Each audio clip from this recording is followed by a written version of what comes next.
एक लग्न असेही भाग 67. या कथेचे आधीचे भाग चॅनलवर अपलोड आहेत, ते वाचण्यासाठी चॅनलला भेट द्या. ही कथा माझी स्वलिखित आहे. सुजाता, जानकी, सुचित्रा आणि कावेरी आत्या गौरीला घेऊन येत होत्या. सगळ्यांच्या नजरा आज परत एकदा तिच्या सौंदर्यावर खिळल्या होत्या आणि शिव तर पापणीही न हलवता तिला बघत होता. हिरव्या रंगाच्या कॉटन साडीत फुलांच्या दागिन्यांनी सजलेली गौरी आणि तिचं ते निखारलेलं सौंदर्य बघून शिव तर गौरीला मंत्रमुग्ध होऊन बघतच होता.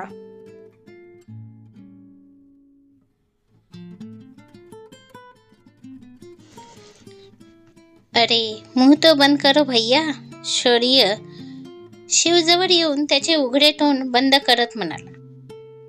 तसंच शिव भानावर आला आणि इकडे तिकडे आपली नजर करू लागला. सुजाता, जानकी, सुचित्रा आणि कावेरी आत्यांनी मिळून गौरीला तिथल्या पाळण्यावर बसविले. त्यानंतर 5 जणींनी मिळून गौरीला ओवाळले. त्यात एक जयची आई सुद्धा होती. हो, जय आणि त्याचे आई बाबा सुद्धा गौरीच्या कार्यक्रमाला आले होते.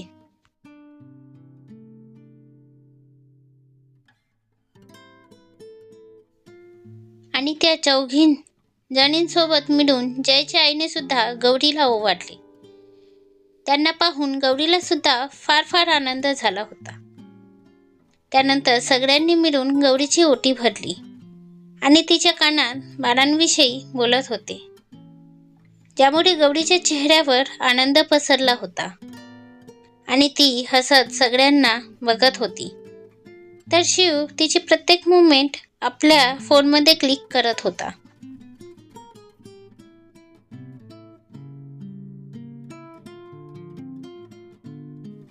त्यानंतर सगळ्या बायांनी मिळून खेळ खेळायला सुरुवात केली. त्यांनी गौरीच्या पुढ्यात एक ताट ठेवला. तशी गौरी सुजाता आणि जानकी यांना मान वर करून बघू लागली. अशी काय बघतेस बाळा? हे बघ, यात काही वाट्या ठेवल्या आहेत. त्यात प्रत्येक वाटीत आम्ही प्रत्येकी 2-2 मिठाई ठेवली आहे, बर्फी आणि पेढा. तू यापैकी एक निवड. जर पेढा आला तर मुलगा आणि बर्फी निघाली तर मुलगी.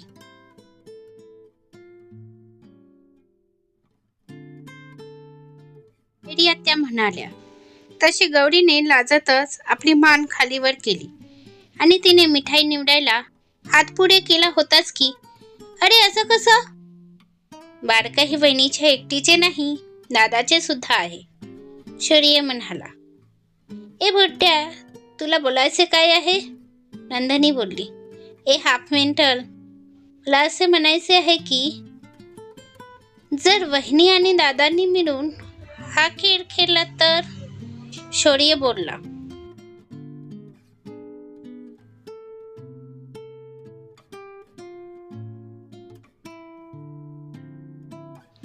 तसे गौरी आणि शिव एकमेकांना बघू लागले. त्यांच्याही मनात तसेच काही आले होते, पण बोलायला मात्र दोघेही कसरत होते. अरे हो, ही छान आयडिया आहे.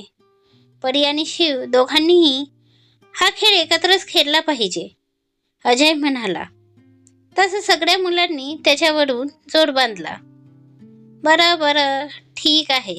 शिव, ये बाळा, गौरी जवळ ये. सुजाता आणि कावेरी आत्या एकत्रच म्हणाल्या. तसा शिव स्मित करत गौरीजवळ जाऊ लागला.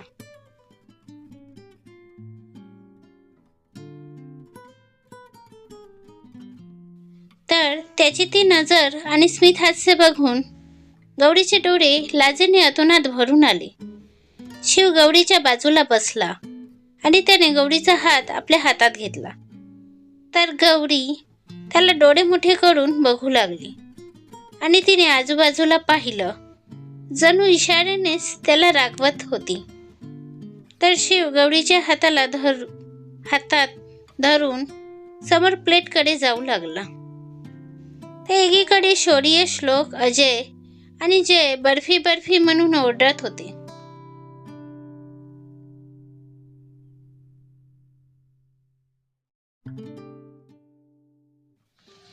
दुसरीकडे नंदिनी आणि मधू पेढा पेढा म्हणून ओरडत होत्या. नुसता त्यांचा धुमाकूळ चालू होता. शिव आणि गौरीने एकत्रच एका वाटीला हात लावला. तसं आता सगळ्यांच्या मनात धाकधूक सुरू झाली. तर मुलं बर्फी म्हणून ओरडत होते, तर मुली पेढा म्हणून अजूनही ओरडत होत्या. तसं आता कावेरी आत्याने समोर जाऊन त्या वाटीवरचं झाकण उघडले. तर तिथे जे होते ते बघून सगळ्यांच्या चेहऱ्यावर आनंद पसरला.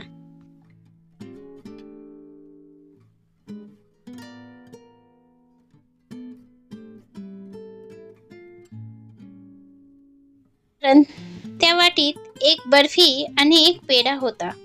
तसं सगळ्यांनी टाळ्या वाजवल्या.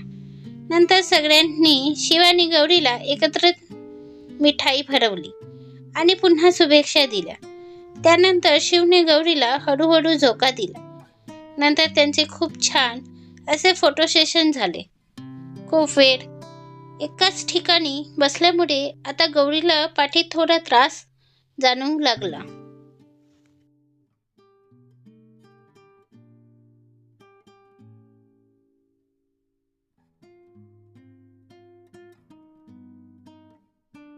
नंदिनी आणि मधू तिला आराम करायचं म्हणून खोलीत घेऊन गेल्या.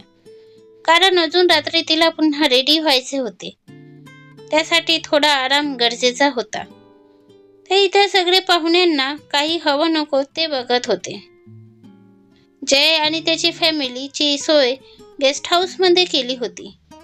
ते सगळे आता काही दिवस तरी थांबणार होते. तसं तर अजय त्यांना सोबत घेऊन जायचं बोलत होता.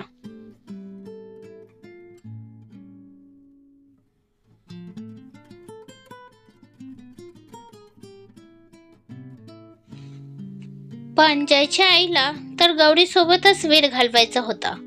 आणि त्याचं दुसरं आणि महत्त्वाचं कारण म्हणजे त्यांना नंदिनी सोबत वेळ घालवायचा होता.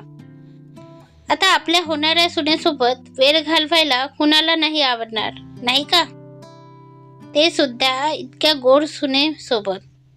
म्हणून त्यांचा पाय निघत नव्हता. कारण त्यांना बघताक्षणी निरागस नंदिनी फार आवडली होती.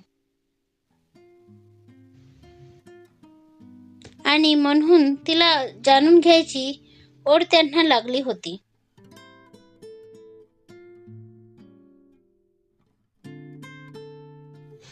एकदा हा कार्यक्रम पार पडला की ते नंदिनी सोबत बोलणारच होते. थोड्याच वेळात आलेले सगळे पाहुणे निघून गेले आणि थकल्यामुळे गौरी सुद्धा आपल्या खोलीत शांत पडली होती.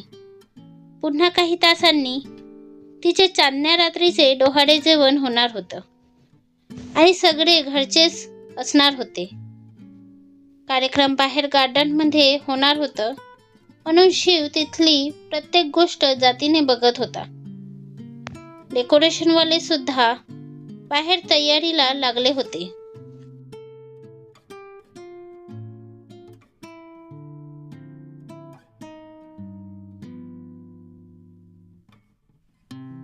बघता बघता वेळ निघून गेली आणि अंधार झाला. तसे आभाळातील तारे टिमटिम करत शांत ज्योतिर्मय प्रकाश सगळीकडे पसरला. 3-4 तास झोप घेतल्यानंतर आता गौरीला सुद्धा फ्रेश वाटत होते. ती नुकतीच फ्रेश होऊन आरशासमोर आपला चेहरा पुसत होती. तितक्यात नंदिनी आणि मधू या 2 भूतांनी पुन्हा एकदा तिच्या खोलीत धावा घेतला. तर गौरीने सुद्धा स्मित करत त्यांना पाहिलं. वहिनी चल, आता पुन्हा एकदा आम्ही तुला छान रेडी करतो. दोघीही एकत्रच म्हणाल्या. बरं सांग, आता कुठली साडी घालू? गौरी आपल्या कपाटातली साडी बघत बोलली. अगं वहिनी, आता तुला साडी नाही तर हे घालायचं आहे. नंदिनी आपल्या हातातील बॅग गौरी समोर करत म्हणाली. तसे ते बघून गौरीचे डोळे मोठे झाले आणि फक्त बाहेर यायचे बाकी राहिले होते. तर तिला तसं बघून इकडे मात्र त्या दोघी कार्टून मुली स्मित करत उभ्या होत्या. अगं हे घालायचं मला? अगं, पण हे किती ऑकवर्ड होईल. तिथे आपल्या घरचे सगळेच मोठे असतील, मग त्यांच्यासमोर हे असे शोभते तरी का? गौरी त्या ड्रेसला बघत तोंडावर हात ठेवून बोलली. अगं वहिनी, तू काळजी करू नकोस. तुला कुणीही काही बोलणार नाही, पण कुणाला तरी जोराचा झटका नक्कीच लागेल. मधू आणि नंदिनी एकत्रच म्हणाले. तसा त्यांच्या बोलण्यातला अर्थ समजून इकडे मात्र गौरीचा चेहरा बऱ्यापैकी लाल झाला.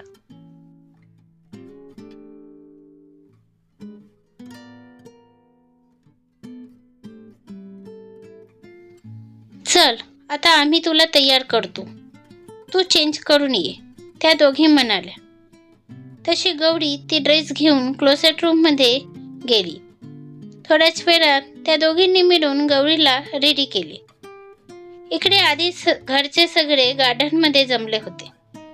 पूर्ण गार्डनला ताऱ्यांच्या दिव्यांनी सजवले होते आणि सोबतच गार्डनच्या मधोमधी चंद्राच्या आकाराचा स्टँड झुला ठेवण्यात आला होता. सगळे फॅमिली मेंबर आधीच रेडी होऊन आले होते.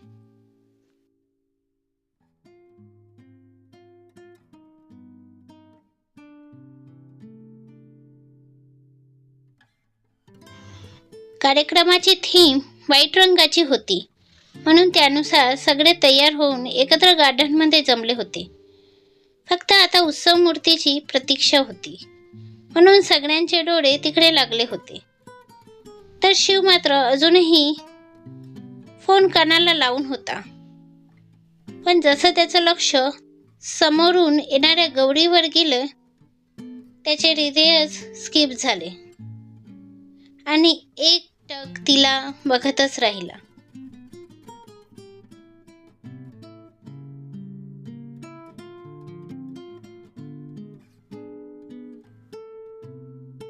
तर फोनवर असणारा माणूस मात्र हलो हलो करून आपला घसा फाडत होता.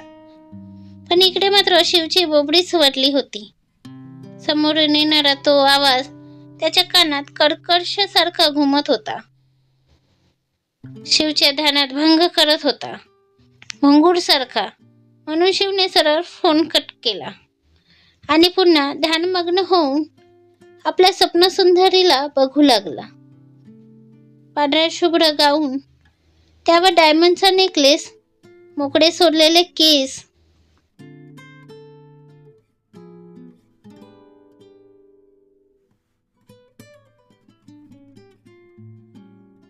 ज्यावर प्रिन्सेस क्राऊन लावलेला, हातात डायमंडचा कडा आणि त्यावर लाईट असा मेकअप, म्हणजे ती जणू स्वर्गाच्या परीसारखीच दिसत होती, जी आता मधू आणि नंदिनी सोबत हळूहळू चालत येत होती.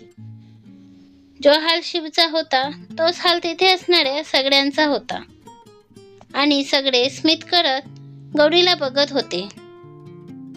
पण नानासाहेब आणि राजेंद्र यांच्या समोर मात्र गौरीला उघडल्यासारखे झाले होते.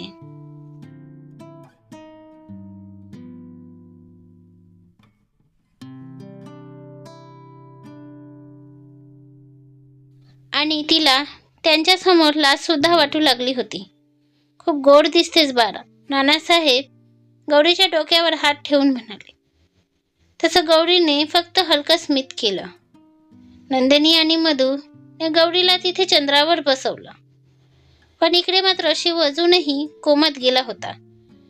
अरे दादा, तिकडे काय करतोस, इकडे ये आणि आपल्या चंद्राजवळ बस, दुरूनच काय बघतोस, नंदिनी म्हणाली.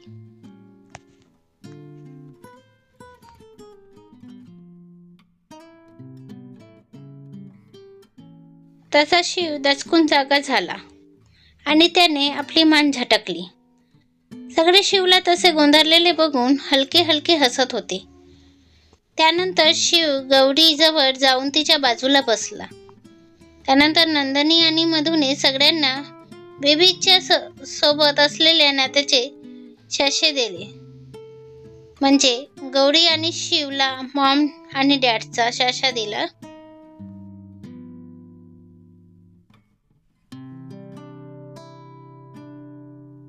तसेच सगळ्यांना सुद्धा मामा, काका, आत्या, आजी, आजी, आजोबा असे सगळ्यांना त्यांचे त्यांचे शासे दिले.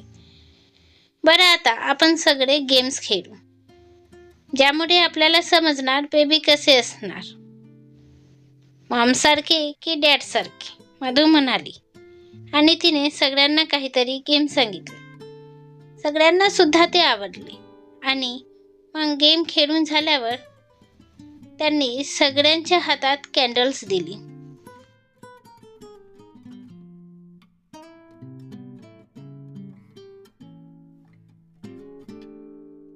आणि बेबी हेल्दी असावेत म्हणून प्रे करायला सांगितले. त्यानंतर सगळ्यांनी गौरीला गिफ्ट दिले. सोबतच शिव आणि गौरीने खूप छान फोटो सेशन केले. सगळ्यांनी सुद्धा गौरीसोबत फोटो काढले. आणि अशा प्रकारे गौरीच्या चांदण्या रात्रीचं डोहाळे जेवण पार पडलं. सांगायचे असे की पद्धती जरी वेगवेगळ्या असल्या तरी भावना मात्र सगळ्यात एकच होती. म्हणून कधी कधी जर नवीन पिढी काहीतरी वेगळ्या पद्धतीने करते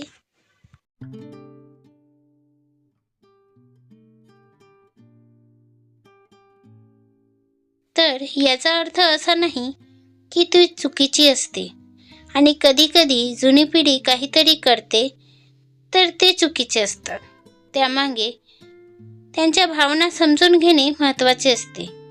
तरच नात्याची सुंदर दोर गुंफून असते आणि ती आणखी घट्ट होत जाते. मला आशा आहे तुम्हाला हा भाग आवडला असेल. तर पुढच्या भागासाठी लवकरात लवकर कमेंट करा आणि चॅनलवर सबस्क्राईब करून लाईक करा.